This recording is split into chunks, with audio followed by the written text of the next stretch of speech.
12 de outubro de 2015. Depois de denúncia de ex-vice, Carlos Miguel Aidar diz que vai renunciar à presidência do São Paulo. Em meio à maior crise política de sua história, o São Paulo trabalha para impedir que o ambiente negativo contagie o elenco. Na próxima quinta-feira, o Santos enfrenta o Grêmio. Gabigol, Lucas Lima e Ricardo Oliveira, que estão servindo a seleção brasileira, poderão ser reforços da equipe santista. O técnico Tite tem 7 problemas para definir o Corinthians para quinta-feira. 3 titulares na seleção brasileira, 3 no departamento médico e mais um suspenso. Palmeiras comemora a volta de Thiago Santos e espera por Gabriel Jesus e Lucas Barrios para definir o time que enfrenta a Ponte Preta. E ainda a participação do presidente do Palmeiras, Paulo Nobre, no Mesa Redonda. E os preparativos da seleção brasileira para encarar a Venezuela em Fortaleza. Olá, olá, o Gazeta Esportiva já está no ar. E atenção, hein? As horas estão contadas para a saída de Carlos Miguel Aidar, do São Paulo. A informação foi dada pelo próprio presidente ao afirmar que entregará o cargo amanhã após uma reunião com lideranças do clube. Eleito em 16 de abril de 2014, Aidar renuncia ao cargo após uma série de polêmicas, entre elas acusações por desvio de dinheiro e, mais recentemente, uma briga com o ex-vice-presidente Ataíde Gil Guerreiro, naquele que é considerado o maior vexame da história do tricolor. Depois do polêmico terceiro mandato do folclórico ex-presidente Juvenal Juvencio, a eleição de Carlos Miguel Aidar para a presidência do São Paulo Futebol Clube em abril de 2014 representava a esperança dos sócios e torcedores em uma gestão mais moderna e profissional. Mas não demorou muito para Aidar mostrar que a polêmica também seria a marca do novo presidente à frente do clube do Morumbi. Após tirar Allan Kardec do Palmeiras e ouvir as reclamações da diretoria rival, o mandatário são paulino foi duro. Se perder um atleta para um concorrente estremece relação, mostra, se isto realmente acontecer, mostra de novo a pequenez da atitude. Porque se amanhã o Palmeiras vier tirar um atleta nosso aqui, nem por isso nós vamos nos desfazer da relação. Eu acho que isso não deverá interferir. Se interferir, paciência, não tem o que fazer. As polêmicas estavam apenas começando. Ainda em 2014, pouco depois de romper com o ex-presidente Juvenal Juvencio, surgiu no São Paulo o escândalo do pagamento de poupudas comissões a Sinira Maturana, namorada de Aidar. O ano virou e, apesar do clima político conturbado, dentro de campo o panorama era promissor. Só que o sonho não virou realidade. Doente, criticado por parte da diretoria e sem conseguir fazer o time render, Muricy acabou deixando o cargo. Aí, Aidar mais uma vez chamou a atenção ao bater o pé com a ideia de trazer um treinador estrangeiro. Depois de sondar sem sucesso vários nomes, o tricolor fechou com o colombiano Juan Carlos Osório, ex-Atlético Nacional de Medellín. Mas o que pouca gente sabia é que o São Paulo vivia uma séria crise financeira que resultou no atraso no pagamento dos jogadores. Para tentar contornar o problema, a diretoria tricolor negociou 8 atletas, 4 deles titulares. O novo treinador acusou o golpe. Eu não digo que mintieron para mim. Não digo isso. Pero tampoco me hablaron de la situación económica tan delicada del club. No sabía. No pensaba yo que el problema económico era tan grande y que teníamos que salir de 3 jugadores al mismo tiempo. Entendía uno, de 3, muy difícil, muy difícil. Mesmo precisando remontar a equipe, Osório não foi poupado de críticas por integrantes da própria diretoria, o que acabou abalando a relação entre as partes. Questionado sobre o tema, o treinador foi direto. Você confia na diretoria do São Paulo? Por lo que hicieron con el elenco y los desfalques, no. Se integrantes da diretoria olhavam o trabalho de Osório com desconfiança, o mesmo não acontecia na Federação Mexicana de Futebol, que convidou o treinador para comandar a seleção. Na despedida, agradecimentos a todos, menos para Aidar. Agradecimentos para a doutora Ataíde pelo apoio incondicional do início ao fim em nossa gestão. A essa altura, Ataíde Gil Guerreiro já não era mais o vice-presidente de futebol do São Paulo. O até então fiel escudeiro de Aidar acabou se desentendendo com o mandatário, que os dois teriam chegado às vias de fato em uma reunião da diretoria na última segunda-feira. Na quinta, durante a apresentação de Doriva como novo treinador, o presidente negou-se a falar sobre o tema. Eu quero adiantar aos senhores que eu não vou falar de política, de problemas internos de São Paulo hoje. Oportunamente, se preciso e se necessário, eu farei isso, mas hoje não. Nesse mesmo dia, surgem as notícias da denúncia de Gil Guerreiro sobre desvios promovidos por Aidar. Na sexta-feira, vazou um e-mail do ex-vice-presidente avisando o mandatário tricolor da existência de documentos e de uma gravação onde Aidar apareceria oferecendo propina a Gil Guerreiro. Diante desse quadro tão delicado, o presidente são paulino anunciou na manhã deste domingo que vai entregar o cargo na próxima terça-feira. Grande noite para você que acompanha o Gazeta Esportiva. Obviamente, não me surpreende. Acho que se forem feitas investigações em vários clubes do Brasil, você vai se deparar com situações como esta, só que agora se tornou público. Mancha a imagem do clube, mancha a imagem do dirigente e não resta outra alternativa mesmo senão a renúncia, até para a própria apuração dos casos. Repito aqui, fico muito à vontade, o São Paulo sempre foi uma referência de gestão. E hoje, vou aproveitar até a fala, eu adoro falar isso, o digníssimo presidente do clube falou que o Palmeiras estava se apequenando. E a gente vê quem está pequeno nesse momento. O que estão fazendo com o São Paulo realmente é uma baixaria. Essa é a palavra mais adequada. Flávio Prado, boa noite. Boa noite, Celso. Boa noite, Anitta. Amigos do Gazeta Esportiva, o Aidar foi eleito no dia 16 de abril, né? Foi isso? Foi colocado? 2014. E quando você vê as imagens do Aidar entrando, ele vem ao lado do Leco, ao lado do Juvenal, ao lado dos caras que estão aí tirando ele do poder. Ou seja, não sabiam que ele fazia isso? Os que o colocaram não faziam a mesma coisa? Porque aí a impressão que fica é o seguinte, o Aidar faz ou fez, tem provas ou não tem, eu não estou querendo livrar a cara de ninguém, muito pelo contrário. Eu só acho que os que vão ficar no poder, eles não conheciam, não sabiam como é que a coisa funcionava. Na época do Juvenal não era assim? Só estou fazendo perguntas aqui, só estou colocando. Porque o clube vai ficar na mão das pessoas que levaram o Aidar, aclamaram o Aidar. Outro detalhe, o Aidar estava fora do clube, ele foi chamado para ser o salvador da pátria pelas pessoas que agora vão ficar com o poder no clube. Então você fica, né? É estranho, não é? Será que vai resolver alguma coisa? Será que nós vamos ter alguma situação diferente? Eu não ouvi essa gravação.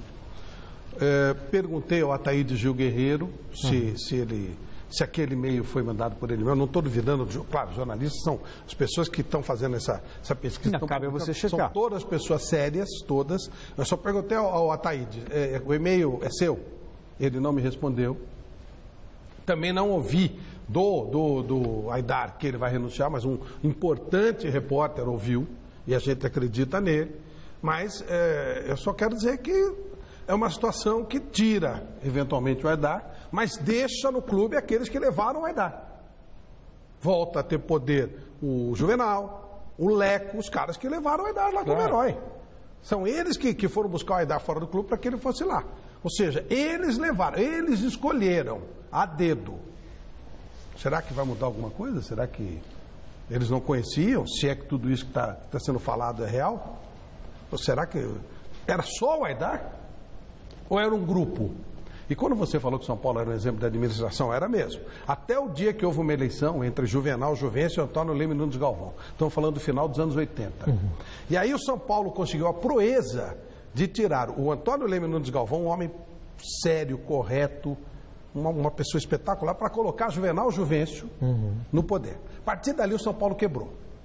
A partir dali o São Paulo se dividiu e a partir dali nós tivemos várias baixarias, várias.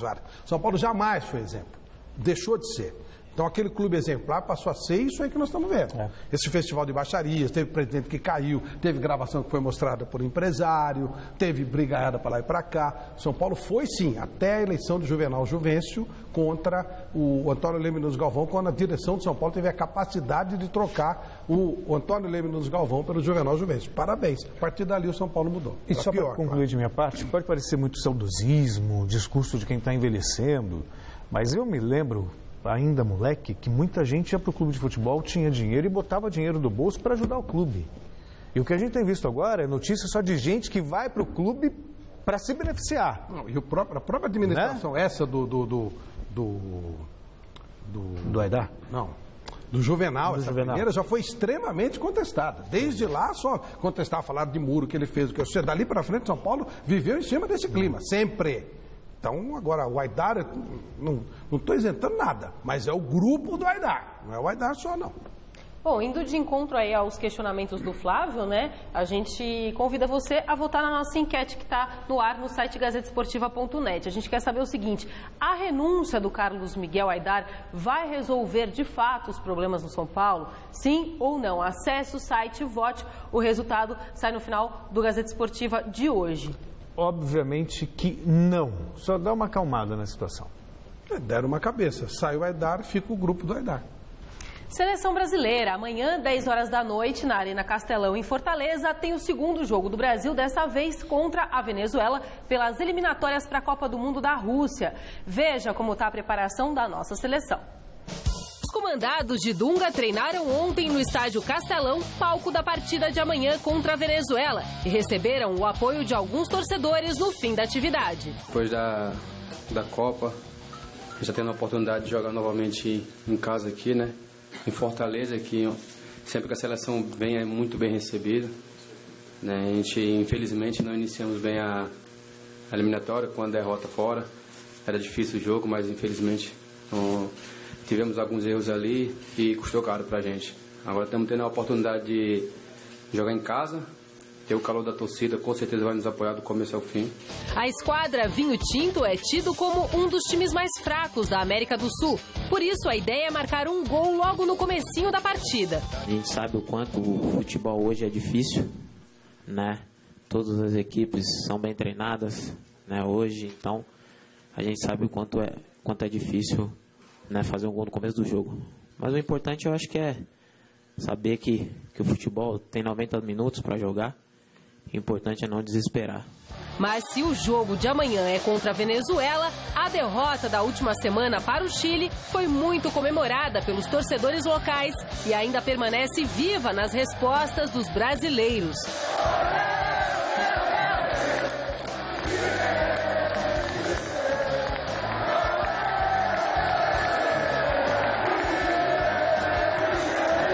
Contra o Chile, né, a gente sabia o quanto era difícil jogar lá, jogar fora de casa, na casa deles. Sem dúvida que a cada jogo a gente vai melhorando e tenho certeza que o mais rápido possível a gente vai voltar a jogar o nosso futebol alegre, até porque tem só jogadores de qualidade na seleção brasileira. A gente, primeiro tempo, estava bem, né, teve o controle do jogo. Segundo tempo ficou mais um jogo lá e cá, a gente sempre buscando os contra-ataques e às vezes a gente acabava não aproveitando as chances da melhor maneira possível. Para não ter que dar mais desculpas no decorrer dessa semana, Dunga planeja alterações no time titular. No treinamento de ontem, Lucas Moura foi testado no lugar de William. A derrota para o Chile foi normalíssima. O Chile é melhor que o Brasil, jogou em casa, normal. O jogo de amanhã é muito difícil, o Brasil tem que ganhar o jogo, mas é um jogo bem complicado, porque a Venezuela vai chegar fechada e o Brasil, a maneira de jogar do Brasil é no contra-ataque. Tem que sair um gol rápido, se não sair a coisa vai ser complicada, até porque a torcida brasileira não ajuda nada, né? Enche o saco. Se demorar para fazer o gol, ela vai começar a encher o saco e vai ajudar a Venezuela. Claro que dá para ganhar e o normal é que ganhe. Mas não vai ser fácil no meu modo de entender. Mesmo em Fortaleza, você acha? Mesmo em Fortaleza. É mesmo? Se terminar o primeiro tempo 0-0, a torcida vai começar a encher o saco. É característica do torcedor brasileiro. Porque o Brasil não é bom em nada. Ele se acha o melhor do mundo em tudo. Né? O melhor do mundo de batismo não é o melhor do mundo nada. Está entre as 10 melhores, acho que caiu até das 10 melhores do ranking da FIFA. Que, aliás, a Bélgica assume amanhã se ganhar de Israel, como primeira da FIFA. Mas o brasileiro, como ele não é melhor em nada, ele se acha melhor do futebol, então ele acha que os jogadores têm que fazer aquilo que eles acham que são. Então eles não aceitam perder do Chile, acho que é um absurdo, quando o Chile é melhor que o Brasil. O Brasil foi o melhor. Hoje não é, já faz tempo que não é. Mas o brasileiro não aceita. Então, ele joga todas as frustrações na seleção, que não é a melhor e não pode agir como a melhor. Parece, eu tô saudoso hoje. Estou me sentindo um veacão hoje, sabia? Por que você está saudosista? Porque enfim, eu nem lembro mais do saudosista. Ah, tá, saudosista porque numa época que o dirigente tirava o dinheiro do bolso para botar no clube. Agora, eu estou lembrando de uma época, vai jogar com a Venezuela? Quanto vai ser? 6-0, 7-0, 8-0? Era assim. Hoje, ou melhor, amanhã, se perder da Venezuela ou empatar, eu não vou ficar nem um pouco surpreso. As pessoas não têm consciência disso. Pois é. Porque as coisas mudaram. A Venezuela cresceu, o futebol brasileiro não tem mais tantos jogadores. Não, eu tenho essa zona, o futebol brasileiro é uma zona. Eu tenho essa noção de realidade. Eu apenas não me acostumei com ela. É engraçado. É difícil você, por exemplo, me acostumar com a seleção jogando fechadinha, por exemplo, explorando o contra-ataque, e o Chile dando totof, tocando de primeira, jogando ofensivamente, sem medo de se expor. Será assim no jogo do Brasil também. Pois é. O Chile se dando baita espaço para o Brasil. Argentina, todos eles vão fazer isso com o Brasil. E o Brasil medroso, quando tinha o contra-ataque, podia partir em velocidade, aí os meio-campistas paravam, os volantes, ficavam só os 4 lá na frente, tentando a sorte. Gente... Mas é assim que o futebol brasileiro joga. Você não pode exigir da seleção que você não tem no Brasil. Não existe um projeto tático. Então, se não existe, você não pode cobrar dos caras. Não tem o que fazer. Não é acostumado. Vamos com a Seleção Brasileira Sub-23, que está se preparando para os Jogos Olímpicos do Rio de Janeiro em 2016. Daqui a pouquinho, 7 horas da noite, os garotos fazem o segundo amistoso em Manaus, dessa vez contra o Haiti, na Arena da Amazônia. Na última sexta-feira, a equipe comandada pelo técnico Rogério Micali goleou a República Dominicana por 6-0. Vamos aos gols. Em Manaus, a Seleção Olímpica do Brasil não tomou conhecimento da República Dominicana e goleou por 6-0. O palmeirense Gabriel Jesus, com categoria, marcou o primeiro. O lateral Michael fez o segundo. Ainda na primeira etapa, o atacante Luan, do Grêmio, deixou dele.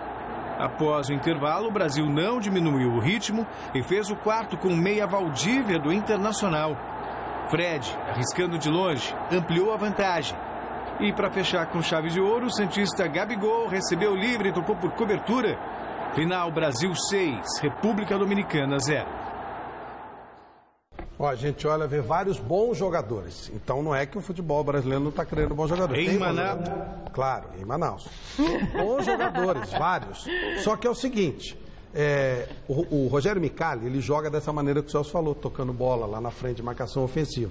O Dunga joga no contra-ataque. O Micali está treinando a seleção para jogar na Olimpíada. Aí chega na Olimpíada, muda tudo. Como é que você quer que o Brasil jogue? Não tem um projeto tático. Não liga pro resultado, não. São bons jogadores, mas eles jogaram contra uma mulambada da República Dominicana, como hoje vai jogar com a mulambada do Haiti. E tinha moleque de 14 anos jogando. Uma piada. Isso aí não leva a sério. Mas tem bom jogador. Valdívia não é bom? O Gabigol não é bom? O Gabriel Jesus não é bom? Tem vários. O Luan. Tem vários bons jogadores. Dá para fazer uma coisa que presta. Só que tem que organizar, criar um projeto tático e trabalhar. Senão, lá na frente vai ser a mesma coisa. Vamos perder esses bons jogadores numa falta de planejamento. E ontem, em Flávio Prado, mesa redonda desse domingo recebeu o presidente do Palmeiras, o Paulo Nobre. O mandatário do Verdão falou sobre renovações de contrato, possíveis reforços e temas espinhosos do nosso futebol. O Alexandre Silvestre, nosso repórter, acompanhou cada passo do dirigente aqui na emissora. Vamos ver.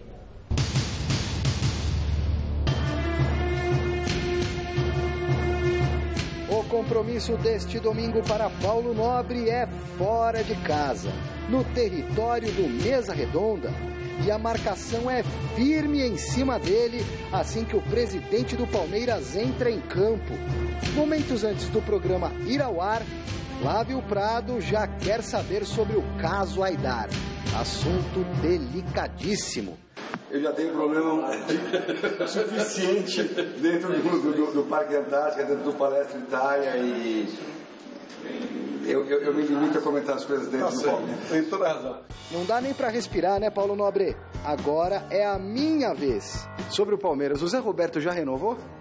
Está em passos largos para uma renovação. Acredito muito que ele continue o ano que vem. Gostaria muito. O técnico já praticamente revelou isso na última entrevista, o Marcelo Oliveira. Por que o senhor não bate o martelo aí publicamente pra gente? Porque o contrato não está assinado ainda. Normalmente eu nem diria isso que eu acabei de dizer, porque quando o contrato não está assinado, tudo pode acontecer. Eu já ouvi nos meandros do futebol um zum de que o Palmeiras teria interesse no Alexandre Pato, é verdade?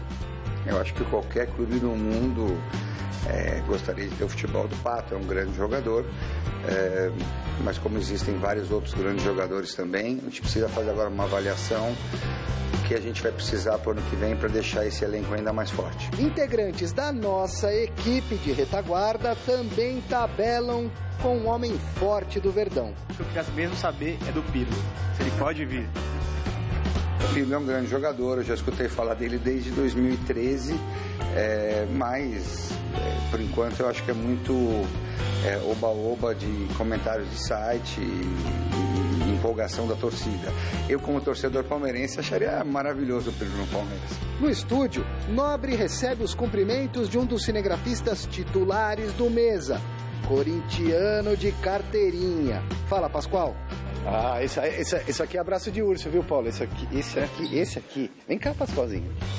Esse é um corintiano daqueles. Sou corintiano, mas chato, só que assim, pra mim ele me lembra o Andrés, ele revolucionou o Palmeiras. Como o Andrés revolucionou o Corinthians. Parabéns. Gostou da comparação? Olha, pro corintiano fazer uma comparação dessa é um elogio para um palmeirense. Do corintiano que está atrás das câmeras para aquele que enche a tela. Vou te contar uma coisa, você e o Sanches são os melhores dirigentes do país hoje. Amanhã, quem sabe, né? Eu não sei o que vai acontecer, né? Mas hoje são vocês dois. Nas demais posições, prontinhos para conversar com o convidado, Anitta. Comportada? Eu acho que eu já fiz, sem brincadeira, uns 2 programas com o Paulo Nobre. Já não é a primeira vez que eu encontro com ele. Ele é muito tranquilo, ele fala com muita naturalidade e tranquilidade sobre todos os assuntos. Ele não tem medo de se abrir. Então eu acho que é uma honra, né, poder estar aqui e conversar com ele. Godoy, meio doidão. Eu não fico nervoso, eu fico revoltado. Pobre fica revoltado. É diferente, entendeu? Porque eu já estou alterado. Eu estou chegando para trabalhar no meio desses bem-sucedidos jornalistas. Eu ainda não alcancei minha posição de destaque ainda, então eu já entro em conflito. Alberto, ponderado. Não, eu gostaria que ele falasse um pouco sobre esse negócio do Aidar, viu? Não especificamente do problema do São Paulo, do presidente de São Paulo, mas o que isso representa para a cartolagem, né, brasileira, que já está uma draga desgraçada. Vanderlei, curioso. Eu queria saber o que houve entre ele e o Tirone, né? Quase saíram nos tapas. Essa foi a informação que nós tivemos numa última reunião. O que será que um falou para o outro? O que pode ter provocado essa rota de colisão? E Flávio distribuindo o jogo. Um programa especial, porque os caras tiveram essa brilhante ideia de não fazer o jogo no domingo, para esperar os jogadores da Europa jogarem terça-feira contra a Venezuela. E nós nos defendemos muito bem com essa maravilhosa presença do Paulo Nobre. Vamos fazer um programa especial sobre o Palmeiras, que é um time importantíssimo. E às 9h30 começa a valer 3 pontinhos. Mais um Mesa Redonda Futebol Debate com Paulo Nobre, presidente da Sociedade Esportiva Palmeiras, como prato principal. O Mesa Redonda, ele tem uma marca, eu acho que principalmente o pessoal da minha geração, que não tinha essa inúmeros programas esportivos antigamente. Mesa Redonda, eu lembro que era difícil para mim pegar, porque eu morava em Cotia, tinha que colocar aquele bombril na antena e tudo mais. E hoje a imagem é HD. Hoje já mudou tudo. Mas então, aquele programa que eu acostumei acompanhar futebol, assistindo e etc., hoje está participando. É uma grande honra para mim. Queria agradecer muito a oportunidade e te presentear também uma camisa do Palmeiras. Muito obrigado, Paulo. Uma honra. Obrigado. Obrigado por tudo. Obrigado. Estou sempre à disposição de vocês. Foi um programa muito legal, muito especial. Alexandre Silvestre, com muita sensibilidade, captando tudo.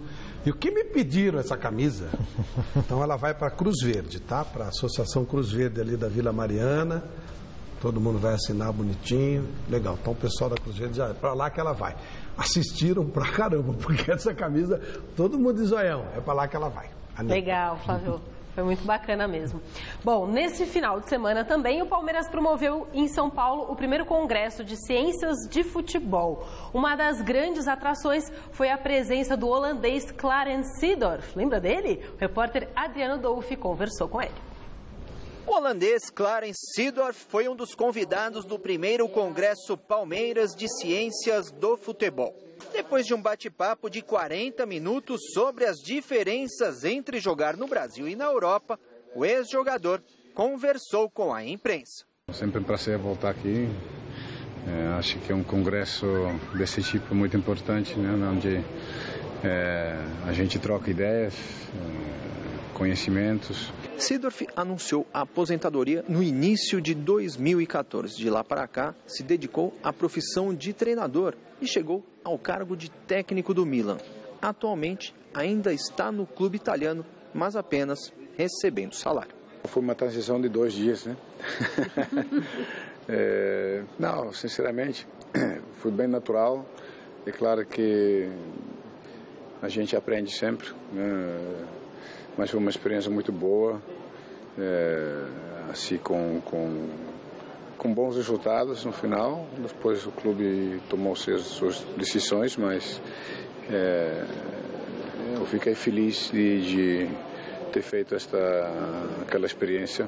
O ex-jogador falou sobre a crise no futebol brasileiro e também mundial. Não acho que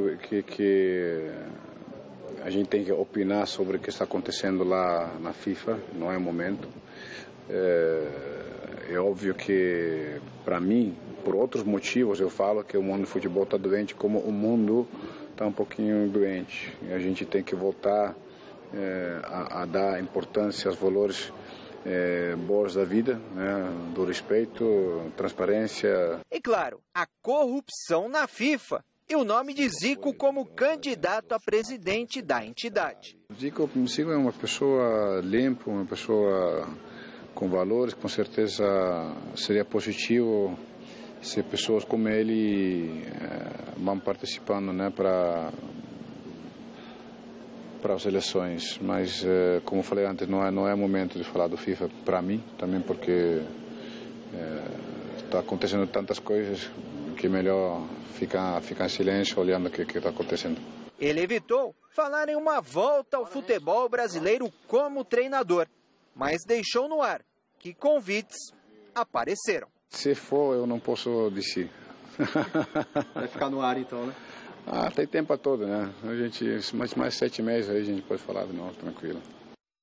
E aí, você está gostando do Gazeta Esportiva? Tem alguma sugestão? Então fale com a gente através do Twitter do programa. O endereço é twitter.com/gazesportiva.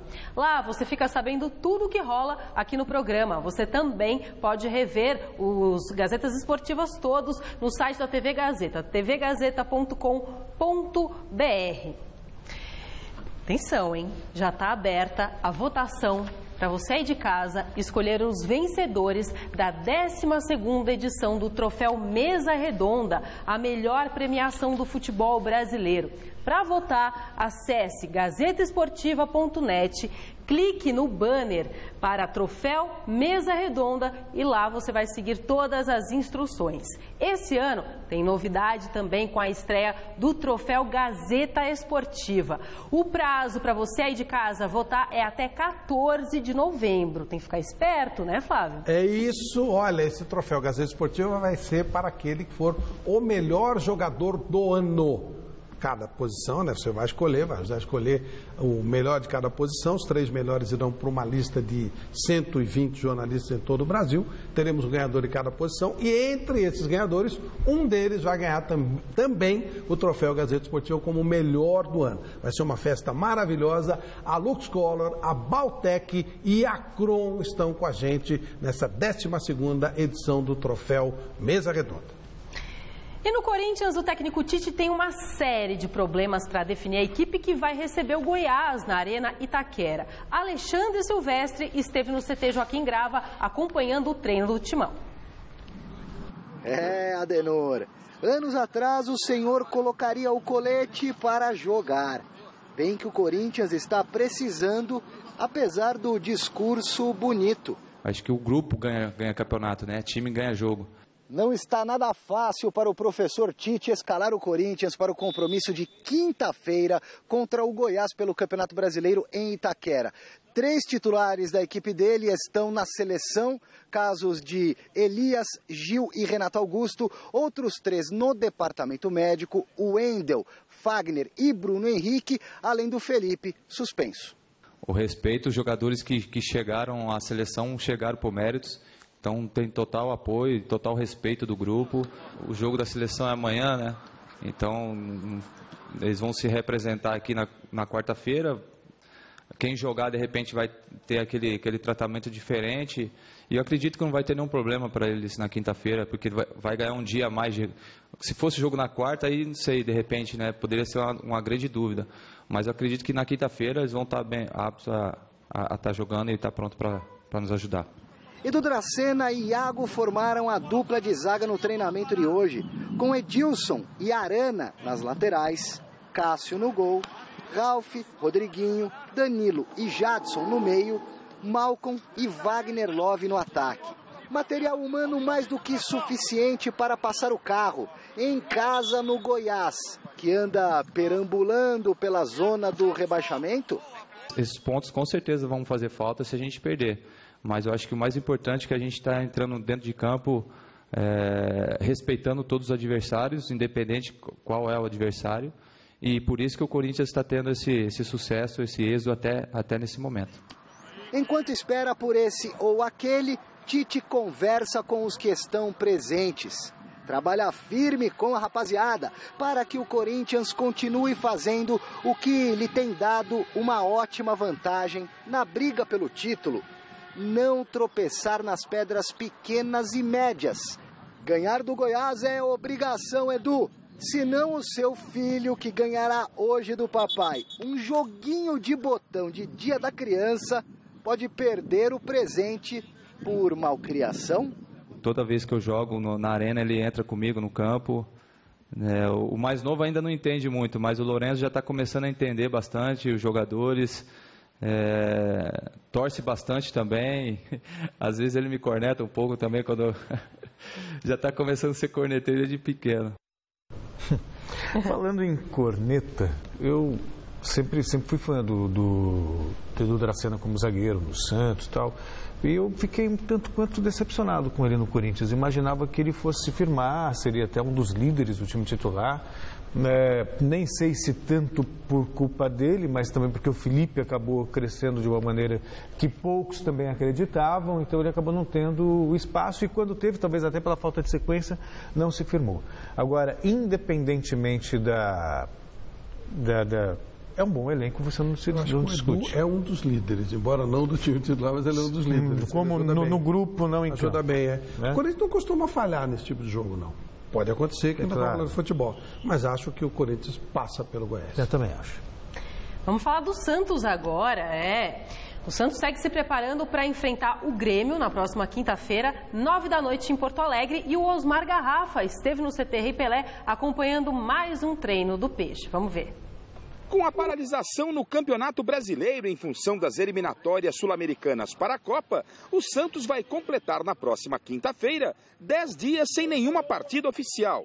E se engana quem pensa que esse detalhe tem incomodado os jogadores santistas. Não, pelo contrário, acho que é muito bom, né? O nosso objetivo era chegar no G4. Durante esses 10 dias deu para treinar, deu para se aperfeiçoar bem também e para que a gente volte com tudo. Tanto tempo para ajustar a equipe pode ser fundamental para o time alcançar o objetivo determinado. Bom, nosso principal objetivo é chegar na Libertadores, né? Espero que sim, o nosso elenco dessa reação, acho que foi muito importante para a gente sabe a qualidade do nosso elenco e é o principal objetivo, sim, com certeza. Para atingir esse objetivo, não basta apenas se esforçar nos treinamentos. O Santos terá que melhorar seu retrospecto fora de casa. Até aqui no Brasileirão, em 14 jogos, a equipe só venceu uma única partida longe da Vila Belmiro. Foi ainda no primeiro turno quando o Peixe bateu o Cruzeiro em Belo Horizonte. Se a gente quiser chegar no nosso objetivo, a gente tem que ter uma regularidade melhor fora de casa, porque dentro de casa a gente vem conquistando os resultados e fora de casa a gente está deixando a desejar um pouco, né? Mas eu acho que se a gente tiver essa regularidade também, a gente vai conseguir chegar no nosso objetivo. A próxima chance de voltar a vencer fora de casa é já na quinta-feira contra o Grêmio em Porto Alegre. As dúvidas do técnico Dorival Júnior para esta partida ficam por conta dos atletas que estão servindo a seleção brasileira. Casos de Gabriel na seleção olímpica, Lucas Lima e Ricardo Oliveira na principal. Os 3 jogadores só chegarão na véspera da partida contra o Grêmio, mas a expectativa aqui é de que os 3 fiquem à disposição. Com certeza vão querer jogar. Não sei se vão jogar lá na seleção, mas mesmo se jogar, com certeza vai querer estar nos ajudando aí na quinta-feira. De manhã, a academia de futebol teve um dia normal, com o treino do Palmeiras, entrevista coletiva e muito trabalho. Mas agora à tarde, o CT do Verdão virou lugar de festa da criançada alviverde em comemoração ao Dia das Crianças. A reportagem é do Jonas Campos. Segunda-feira especial na academia de futebol. Torcedores palmeirenses, adultos e crianças tiveram a oportunidade de conhecer o local de trabalho da equipe principal, passando por sala de imprensa, vestiários, campos e todas as instalações do centro de treinamento. Para melhorar, puderam ainda ver de perto e bater uma bola com aqueles que fizeram história no passado, nos tempos da inesquecível academia. Edu Bala, Dudu e o divino Ademir da Guia. A gente poder merecer o convite, estar aqui, estar ajudando essa garotada que está começando, que gosta de futebol, é muito bom. O importante é isso, que eles querem também, os pais estão aqui, né? Eu acho que os pais nesse momento assim é importante. E a gente entender que o Palmeiras está aí com mais essa garotada, mais torcedores, eu acho que é muito bom. Nós jogamos há tantos anos, paramos de jogar, eu parei em 76, acho que já fazem mais de 40 anos por aí, né? O Ademir a mesma coisa. A gente se sente satisfeito, né? E a gente se sente, vamos dizer assim, orgulhoso de ver essa garotada e ver as perguntas que eles vêm fazendo pra gente. Então é uma satisfação muito grande. E estar junto com eles, isso aí enche o nosso coração de alegria, né? E vendo que a gente ainda tem condições de deixar essa garotada contente. O encontro no Dia das Crianças fez parte do evento Academia de Talentos, organizado pelo clube e uma empresa parceira. Uma festa para a família, para os ídolos, para os adultos e para as crianças de todas. Eu disse todas as idades. Quem sabe ainda volto a ser criança, né? Mas tenho muita vontade. Mas a gente sabe que a lei de Deus está acima de tudo, né? Então a gente tem que respeitar e vamos tocar a vida para frente. E parabéns ao Palmeiras. E se a tarde foi de festa e muita alegria nesse Dia das Crianças aqui na academia de futebol, na parte da manhã o elenco principal do Palmeiras trabalhou. Atividade voltada para o jogo desta quarta-feira contra a Ponte Preta no Allianz Parque. O repórter Fernando Gavini acompanhou o treinamento do Verdão e tem todas as informações. Confira na reportagem. O garotinho teve o Dia das Crianças que sonhava. O contato com os ídolos do Palmeiras era tudo que ele queria. Com o zagueiro Vitor Hugo, foi ainda mais especial. Você joga na zaga também. Você joga na zaga também? Que legal, cara. É legal, não é? Bater nos caras. Não fala isso. Zagueiro como o garotinho e como o Vitor Hugo, Vitor Ramos será uma das novidades do Palmeiras para enfrentar a Ponte Preta quarta-feira no Allianz Parque. Não será a única modificação na defesa. Na lateral esquerda, João Paulo treinou como titular, porque Egídio também está suspenso. Na frente da zaga, o Palmeiras terá o reforço de Thiago Santos, homem de marcação, que volta ao time depois de ter ficado de fora na goleada de 5-1 para a Chapecoense. É mais uma opção e é um jogador que entrou e encaixou bem ali. Como eu falei, pelas características dele de pressionar o homem da bola. É um jogador muito vigoroso, sabe ocupar a cabeça de área, fazer cobertura. Se a volta de Thiago Santos ajeita a parte defensiva do Palmeiras, as dúvidas estão no ataque. Gabriel Jesus joga hoje à noite pela Seleção Olímpica contra o Haiti em Manaus. Já Lucas Barrios defende o Paraguai amanhã contra a Argentina pelas eliminatórias da Copa do Mundo. Sem os dois, Marcelo Oliveira escalou no treino como titulares Zé Roberto no meio-campo e Alexandro no ataque. O Jesus, em termos de possibilidade, eu acho que é mais concreto porque ele joga hoje, se não me engano, né? Em Manaus, joga hoje. O Barrios joga só amanhã, então fica mais complicado, deslocamento, se ele vai jogar todo o tempo também. Mas independente se eles jogarem ou não, o time que a gente montou hoje tem condições totais de fazer um grande jogo. Além da goleada sofrida, o Verdão deixou o G4 e caiu para a 6ª posição do Campeonato Brasileiro. A recuperação passa pelos dias de trabalho feitos durante a pausa para as 2 rodadas iniciais das eliminatórias. A gente conseguiu fazer tudo que a gente não conseguia fazer com aquela sequência de jogos. A gente conseguiu treinar, a gente teve treino físico, a gente teve treino tático de setores, de defesa, meio campo, ataque. A gente teve treino de finalização, que fazia muito tempo que a gente não fazia. O mesmo período que o Palmeiras aproveitou foi conturbado para a Ponte Preta, que perdeu o técnico Doriva para o São Paulo e será dirigida pelo interino Felipe Moreira. E é um jogo perigosíssimo, porque na minha visão, a nossa necessidade de vitória é maior que a deles. E até teoricamente, a proposta de jogo deles, essa necessidade de vitória nossa, pode ser um jogo muito perigoso, então a gente tem que ter mais do que nunca muita concentração. O Verdão tem melhor aproveitamento contra times que estão no G4 do que contra aqueles que estão na parte de baixo da tabela. Depois da Ponte, o Verdão encara Avaí e Sport, e a expectativa é a de que consiga reverter essa história para poder se consolidar na luta por uma vaga na Libertadores. Os times que estão na frente, tu pode ver, Grêmio, Atlético Mineiro e Corinthians, tem um aproveitamento muito bom contra as equipes de baixo. E a gente tem que melhorar isso, e os números falam, não tem como a gente contestar isso. Tem mais uma chance aí na sequência de 3 jogos de provar que a gente consegue também fazer grandes jogos, como já fez contra equipes aqui, com o próprio Avaí, Figueirense, Chapecoense, equipes que estavam mais abaixo já e que a gente conseguiu superar e jogando muito bem. A gente volta agora a falar do São Paulo. Se fora de campo o clima político passa por uma crise histórica, dentro dele parece que as coisas caminham para uma situação bem mais agradável. A reportagem é do Adriano Dolfi.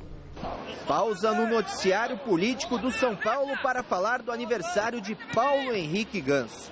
Bem que ele tentou sair de fininho, mas ganhou o tradicional presente do elenco. Essa é uma brincadeira que quando tem um aniversário a gente sempre faz, então a galera fica bem animada, fica até ansiosa pro dia do aniversário de alguém para que possa brincar. Então acho que é para mostrar que o grupo está bem, está com a cabeça dentro do campo, disposto a dar o melhor. Agora a gente está vivendo uma fase tão importante de reta final de 2 campeonatos, então acho que a gente está com um pensamento bem focado dentro de campo. Quem ganhou um presente também foi o volante Hudson. Com Doriva, ele está novamente no time titular. O Osório, esse negócio do rodízio também era um pouco diferente para a gente. Claro que agora com o Doriva não tem isso, a gente tem que agarrar a oportunidade da melhor maneira possível, tem que procurar fazer o melhor, porque se perder essa chance, vai ser mais difícil voltar do que seria com o Osório. A verdade é que diferente mesmo era o Osório, né? Diferente e fora do convencional é a crise política do São Paulo. Um clube acostumado a não expor os seus problemas internos tem agora um novo técnico que já trabalha para impedir que esse ambiente negativo contagie o elenco. Claro que a gente fica sabendo das coisas que estão acontecendo, a gente comenta, mas o nosso foco é completamente dentro de campo. Quando a gente entra para treinar ali ou quando tem qualquer jogo, o nosso foco é trazer a vitória, em fazer um bom jogo. E o jogador de futebol é assim, quando ele entra dentro de campo, ele esquece tudo que está acontecendo lá fora. Nós somos profissionais, somos homens já, acima de tudo, pais de família, a gente tem que saber separar muito bem as coisas. Então acho que isso é meio que automático para a gente deixar um pouco de lado e se focar nos treinamentos e nos jogos. A eminente renúncia de Carlos Miguel Aidar pode ser o início do fim da maior crise política da história do clube. Lógico que a gente fica um pouco surpreso pela situação, mas eu não procuro ver os detalhes do negócio. Eu fico meio por fora, então para mim isso pouco importa. Acho que só fico na torcida para que as coisas se resolvam mais rápido. Às vezes eu acho que o jogador tem que se posicionar mais, né? Quando você vê um jogador se posicionando... Viu? O cara é profissional, tem que cuidar da família dele, da vida dele, tem que se meter nisso não. Você acha diferente, né? Eu acho que tem que se meter nessa coisa, não. Eles são limpos, eles estão com a vida deles, são trabalhadores, sei lá. Bom, de qualquer forma, quem diria que a gente ia ver o São Paulo nesse estágio um dia, né, Flávio? Quem diria? Não? Não. Eu falei, desde no dia que o São Paulo perdeu, que o Juvenal Juventus ganhou do Antônio Leme Nunes Galvão, o São Paulo ficou aberto a qualquer coisa. Mas é um novo trabalho, muito diferente do outro. No meu conceito, um atraso tático enorme, mas é claro que são conceitos diferentes e a gente tem que respeitar. É um novo técnico que não tem nada com a história. Aliás, entrou numa gelada, primeiro porque vai substituir um técnico do nível muito alto. Segundo, porque o presidente que o trouxe provavelmente sai amanhã. Então, mais essa confusão para a vida dele. Cria uma certa instabilidade. Né? Fica difícil. O cara, quem vai respaldá-lo? Será que os caras que vêm... Não que eu acreditasse que houvesse um respaldo caso as coisas não funcionassem muito bem, mas pelo menos tem uma expectativa. O cara com o qual você conversou tudo não está mais lá. Então, enfim, vamos ver. Resultado final da nossa enquete no site gazetesportiva.net. A renúncia de Carlos Miguel Aidar vai resolver os problemas no São Paulo? Sim. 57%, acreditem. Amanhã a gente se encontra 10h30 da manhã no Revista da Cidade, tá bom?